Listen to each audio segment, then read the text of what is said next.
This is Project Infinity X 3.4 for the Realme GT2, and I've been daily driving this ROM for the past couple of days, and let me share my experience on how it went.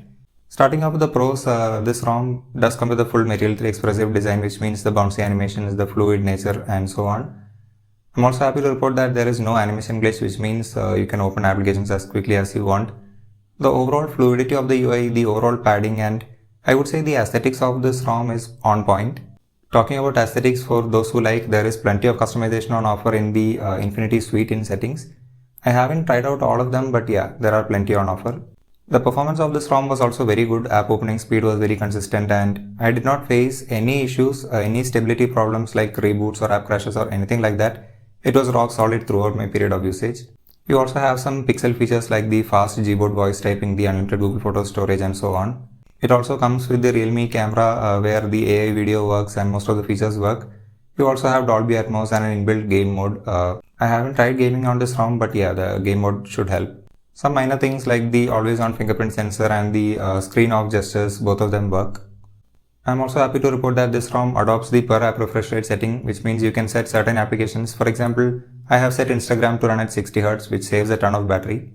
You also have quick toggles like your network and refresh rate toggle, which gives a lot of convenience. Talking about the actual battery life, I don't have the exact numbers for this test, but I would give this ROM a solid A on battery life. It's not A+, but it's not bad either, so it's a solid A on battery life. So yeah, overall the battery life is pretty good with this ROM. I also noticed that it keeps thermals well under control, so in normal usage when just crawling around using hotspot and all, it does not get warm. So those were the good things, mainly the stability, customization, performance, and so on. Talking about some things that are not so good but I am okay with. Starting off with the banking apps, there is a little confusion in this, so it might be my fault also. Initially when I set up the ROM, PhonePe and Google Pay both worked, but Beam kept crashing. Right now, just before completing the review, I installed Beam again. Now it opens up, but I was not able to do the onboarding process, maybe because I'm trying it at midnight, so they are not allowing it. So yeah, I'm not able to confirm Beam on how it works, but yeah, PhonePe and Google Pay does work. It comes with Dolby Atmos, but the volume leveler is on, which makes things ridiculously loud, so you have to turn it off anyway. Talking about the Realme camera, if you enable the high efficiency image format, images fail to save. Luckily, it comes with it off by default, and make sure to keep it off. Another gripe that I faced with this ROM is the auto brightness. I wouldn't say it's a bad thing, but sometimes it's a little slow to respond outdoors, and very rarely it does fall on the dimmer side indoors as well, so you do have to do some manual adjustment there. But it's not the worst, it's workable. I found the Bluetooth volume to be on the higher side even on the lowest volume. So I have a TWS and a Bluetooth speaker, but while using both of them, I found that even when I set the volume to the lowest, it feels like mid volume. I turned off volume leveler in Dolby Atmos, and I even tried turning Dolby Atmos off completely, but yeah, the problem persisted. The last thing I want to talk about in this section is the haptics. It's not the worst haptics, but it's not the best so far.